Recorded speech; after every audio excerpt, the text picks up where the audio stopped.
Airbus is holding a €619 billion backlog of unbuilt planes, over 8 times what the whole company makes in a year. 8,754 jets are sitting on order books right now. Order one today, and you might wait over a decade to fly it.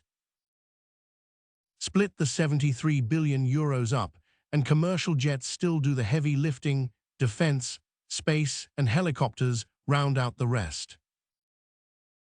Here's the twist.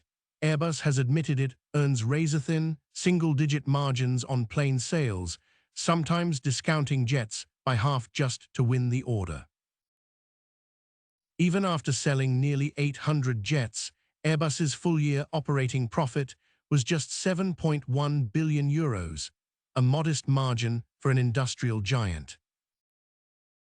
But once a jet is delivered, Airbus keeps earning. Services and spare parts brought in about €5.5 billion last year.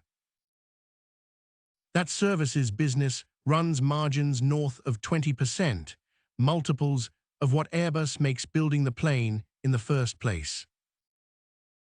Sell the jet cheap to win the fleet, then spend the next 20 or 30 years selling that airline every spare part, repair, and software update it needs.